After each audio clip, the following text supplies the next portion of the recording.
Halo anak-anak, selamat pagi. Bagaimana kabar kalian pada pagi hari ini? Bapak berharap kabar kalian semua dalam keadaan sehat. Dan tentunya anak-anak beserta keluarga kalian di rumah selalu dalam lindungan Tuhan. Nah, anak-anak yang terkasih, sebelum kita masuk ke materi atau pembelajaran kita pada pagi hari ini, Bapak mengucapkan selamat Paskah bagi anak-anak yang merayakannya. Semoga kebangkitan Kristus selalu menyertai di keluarga kita agar kita semakin menjadi pribadi yang lebih baik lagi. Nah, anak-anak yang terkasih, pada hari ini kita akan melanjutkan materi kita, yaitu pelajaran yang ke-20. Kita akan loncat satu materi dari pelajaran yang minggu lalu. Nah, anak-anak, untuk pelajaran yang ke-20 ini kita akan belajar tentang doa pribadi. Nah, anak-anak yang terkasih, sebelum kita memulai pembelajaran kita, mari kita memohon berkat kepada Tuhan agar pembelajaran pada hari ini dapat berjalan dengan lancar. Mari anak-anak kita ambil sikap berdoa yang baik. Dalam nama Bapa dan Putra dan Roh Kudus, amin. Allah Bapa yang Maha Baik, alangkah senangnya jika kami dapat memuji-Mu dengan doa pribadi.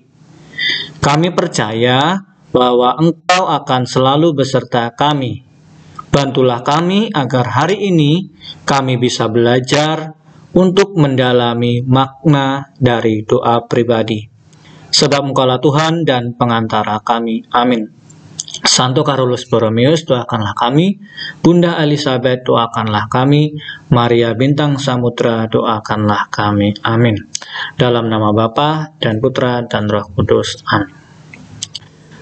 Nah, anak-anak yang terkasih, sebelum kita Bapak akan memperlihatkan tujuan pembelajaran pada hari ini, Bapak akan mengajak anak-anak untuk salam tarakanita. Oke anak-anak, kita salam tarakanita dulu ya, agar kita semakin semangat di dalam pembelajaran kita pada hari ini. Sudah siap ya anak-anaknya? Nah, kalau sudah siap, mari kita salam tarakanita. Satu hati, satu semangat, tarakanita, yes, iya. Nah, anak-anak, kita sudah semangat ya untuk mengikuti pembelajaran kita. Kalau sudah semangat, Bapak akan menjelaskan tujuan pembelajaran kita pada pagi hari ini. Apa saja tujuannya? Yang pertama, yaitu menjelaskan makna dari doa pribadi. Dan yang kedua, menjelaskan ajaran gereja tentang doa pribadi. Dan yang ketiga, menjelaskan pesan Yesus saat berdoa menurut Injil Matius bab 6 ayat 5 sampai dengan 15. Nah, anak-anak, itulah tujuan pembelajaran kita pada hari ini. Semoga nanti anak-anak bisa menyerap semua tujuan pembelajaran kita hari ini. Nah, sekarang Bapak akan bertanya kepada anak-anak, apa sih itu yang dimaksud dengan doa? Apa ya doa itu? Ada yang tahu? Iya, pintar. Jadi, doa artinya salah satu cara ya kita berkomunikasi atau berbicara dengan Tuhan. Ya, jadi kalau kalian mau berkomunikasi, mau berbicara dengan Tuhan, ya berdoalah kalian. Entah itu secara pribadi atau bersama maupun secara kelompok, ya terserah, bebas. Jadi doa itu adalah salah satu cara kita untuk berkomunikasi ataupun berbicara dengan Tuhan. Nah, Tuhan itu mengajak kita untuk berdoa baik secara pribadi, bersama maupun secara berkeluarga. Ya, Jadi Tuhan itu mengajak kita untuk selalu berdoa. Nah, doa pribadi sekarang. Apa sih itu doa pribadi? Nah, kita bisa melihat di situ bahwa ketika seseorang berdoa, baik diam-diam ataupun dengan suara sedikit-sedikit keras di dalam lingkup dirinya sendiri. Nah, jadi doa pribadi itu ya kita berdoa secara sendiri, ya, diam-diam dengan suara sedikit keras di dalam lingkup dirinya sendiri. Nah, itu arti dari doa pribadi. Nah, anak-anak, sekarang Bapak akan mengajak anak-anak untuk mendengarkan cerita tentang doa Simon. Anak-anak bisa melihatnya di buku cetak ya, nanti bisa dicari. Nah, anak-anak, kita akan mendengarkan cerita tentang doa Simon. Doa Simon. Hari itu Simon bangun pagi-pagi. Padahal hari itu libur. Biasanya Simon malas bangun pagi saat hari libur. Ada apa hari itu? Ternyata tadi malam Ibu Simon berjanji mengajak jalan-jalan ke mall paling besar di kotanya. Tentu saja Simon sangat gembira, sehingga pagi itu dia langsung bangun dan mandi dengan riang. Tapi ada satu kebiasaan yang Simon lupakan pada hari itu. Dia lupa tidak berdoa saat bangun tidur. Simon, ayo cepat mandi, panggil ibu dari dapur. Kamu harus sarapan dulu, baru kita berangkat. Siap, Bu, jawab Simon. Simon cepat-cepat keluar dari kamar mandi, ganti baju, kemudian makan dengan lahap. Tapi ada satu lagi kebiasaan Simon yang dilupakan, yaitu berdoa sebelum makan. Simon dan ibunya lalu berangkat dengan bus menuju mall. Di jalan, Simon melihat keramaian kota dan jalanan yang hiruk-pikuk. Tanpa terasa mereka telah sampai di tempat tujuan. Simon heran melihat ramainya mall. Banyak orang berlalu lalang. Banyak kios yang ramai dengan lampu yang gemerlapan. Aneka ragam barang dijual di tempat itu. Tanpa terasa, karena terlalu asik melihat keramaian dan macam-macam hal yang baru Simon lihat, tangan Simon terlepas dari gandengan ibunya. Simon semakin jauh dari ibunya, dan ibunya pun tidak menyadari hal itu. Setelah beberapa lama, Simon menyadari bahwa ia terpisah dari ibunya. Dia bingung, sedih, dan takut. Simon tidak tahu harus bertanya pada siapa.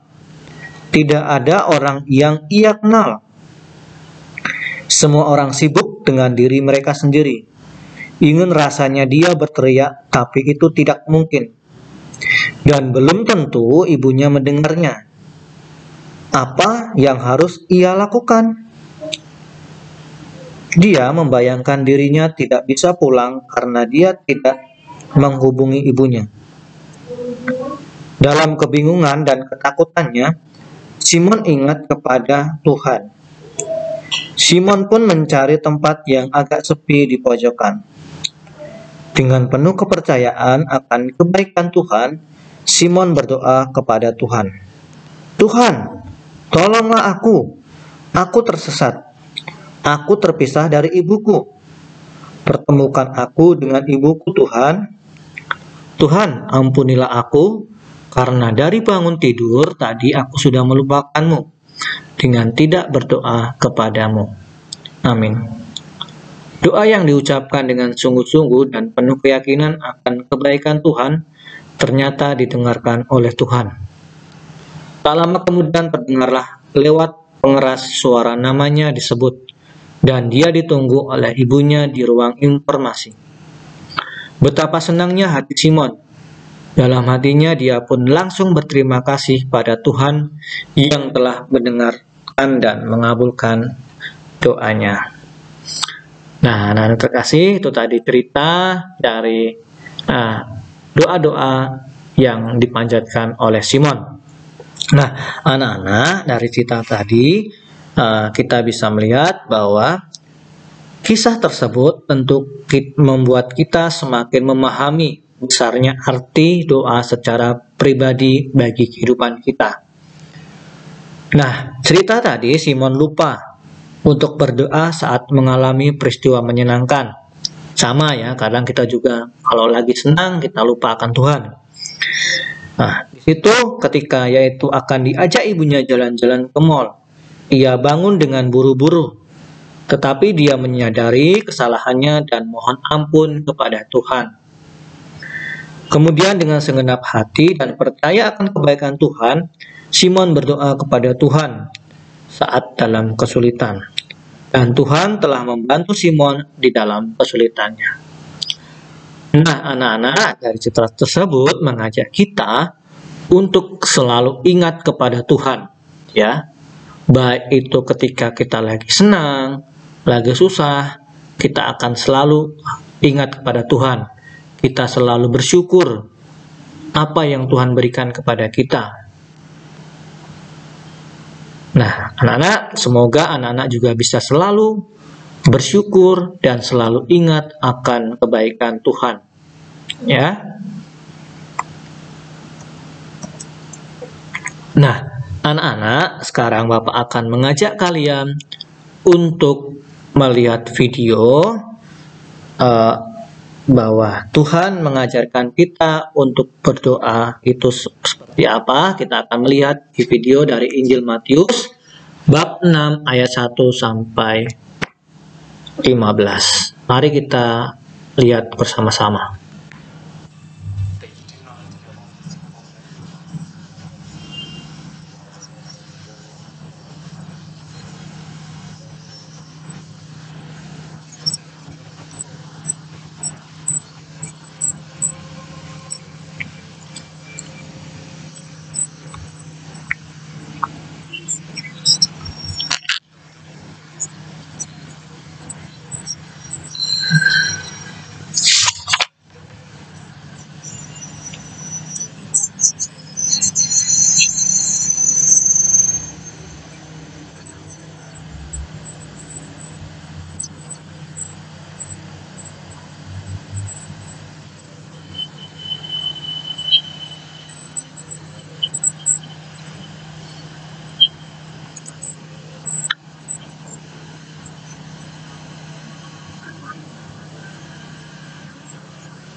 Nah, anak-anak yang terkasih, video tadi memperlihatkan bahwa Tuhan itu mengajak kita untuk berdoa yang benar itu seperti apa ya. Nanti tadi Tuhan mengajaknya untuk berdoa itu secara sendiri, tidak usah bertele-tele dan sebagainya. Nanti kita akan lihat penjelasannya. Nah, bagaimana Yesus itu mengajarkan untuk berdoa? Nah, yang pertama itu kita diajak untuk berdoa dengan tekun, ya.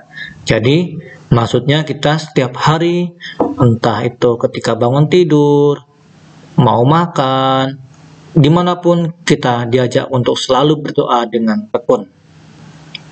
Kemudian yang kedua, bersembunyi dan rendah hati.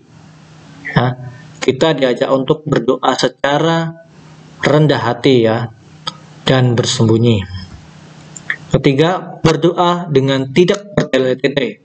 Maksudnya apa? Maksudnya kata-katanya singkat dan jelas.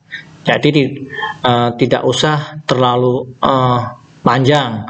Yang penting maksudnya jelas. Yang mau didoakan itu jelas ya. Kemudian selanjutnya berdoa dengan kuasa Roh Kudus. Ya.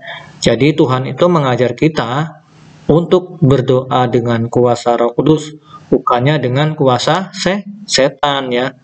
Kalau kuasa setan itu pasti berdoanya yang jelek-jelek, tapi kalau dengan kuasa Roh Kudus pasti berdoanya yang baik-baik.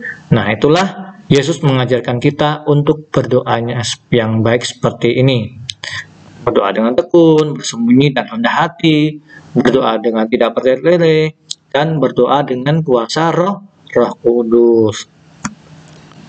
Nah, melalui doa kita dapat mendekatkan diri kepada Tuhan Allah. Di dalam doa pribadi kita dapat menyampaikan perasaan yang kita alami. Ya, entah itu perasaan gembira, entah itu perasaan sedih, entah itu penuh harapan dan kebimbangan atau kebingungan ya. Jadi kita bisa menyampaikan di dalam doa pribadi kita, entah itu perasaan, terserah anak-anak ya, mau berdoa lagi senang, kemudian sedih, mau memiliki harapan atau sedang bingung, bawalah semua itu di dalam doa. Pasti Tuhan akan membantu kalian. Nah, kapan dimana kita dapat berdoa pribadi? Doa pribadi dapat kita lakukan setiap hari dan setiap saat, dan dimanapun kita berada, entah itu di rumah, entah itu di sekolah, bahkan di gereja. Jadi, kita bisa di mana saja kita berdoa. Di rumah bisa mengajak papa mama. Nah, di sekolah, mungkin karena saat ini pandemi, jadi kita belum bisa sekolah. Nanti, ketika kalian sudah kembali belajar ke sekolah, kalian bisa berdoa bersama Bapak Ibu Guru dan teman-teman kalian. Dan kemudian kita juga bisa berdoa di gereja. Nah, anak-anak, untuk tugas kita pada pagi hari ini ada 5 soal. Yang pertama, bagaimana nasihat Yesus dalam hal berdoa? Kedua, jelaskan apa itu arti dari doa. Ketiga, jelaskan pesan Yesus tentang sikap berdoa. Yang keempat, sebutkan manfaat berdoa secara pribadi. Dan kelima, doa apa yang diajarkan oleh Yesus kepada kita menurut Injil Matius bab 6 ayat 5 sampai dengan 15. Nah, anak-anak, untuk tugas jangan lupa diberi nama, nomor absen dan kelas ya. Dan untuk batas pengumpulannya, Bapak beri waktu sampai hari Jumat 9 April 2021. Anak-anak tidak boleh telat ya untuk mengumpulkan tugasnya karena sudah Bapak beri waktu cukup lama. Jadi tolong dikerjakan dengan baik. Nah, untuk tugas kalau misalkan belum ada yang masih bingung, boleh kalian tanyakan ke Bapak secara pribadi. Boleh telepon, boleh melalui WA, chat WA ya. Nah, itu untuk tugas kita pada pagi hari ini. Oke anak-anak, untuk mengakhiri pembelajaran kita akan tetap mensyukuri dengan memohon berkat kepada Tuhan. Mari anak-anak kita berdoa dengan baik. Dalam nama Bapa dan Putra dan Roh Kudus. Amin. Allah Bapa yang Maha Baik, terima kasih atas penyertaan-Mu selama kami belajar. Ajarlah kami untuk selalu menaikkan doa-doa pribadi kami kepadamu. Kami juga percaya bahwa Engkau akan selalu beserta kami. Bantulah kami agar kami senantiasa berdoa secara pribadi. Semua doa ini kami serahkan ke dalam tangan-Mu dengan perantaraan Yesus Tuhan kami. Amin. Santo Carolus Borromeus, doakanlah kami. Bunda Elizabeth, doakanlah kami. Maria Bintang Samudra, doakanlah kami. Amin. Dalam nama Bapa dan Putra dan Roh Kudus. Amin. Nah, anak-anak yang terkasih, cukup sampai di sini dulu pembelajaran kita. Semoga anak-anak, apa yang sudah kalian dapatkan sungguh bermanfaat, dan supaya kalian selalu rajin untuk berdoa, ya. Gunakanlah waktu kalian untuk berdoa, entah di sekolah, entah di rumah, maupun di tempat-tempat ibadah kalian masing-masing. Jadi, berharap kalian teruslah berdoa dan selalu mengucap syukur kepada Tuhan. Sekali lagi, Bapak mengucapkan terima kasih. Tuhan memberkati kita semua.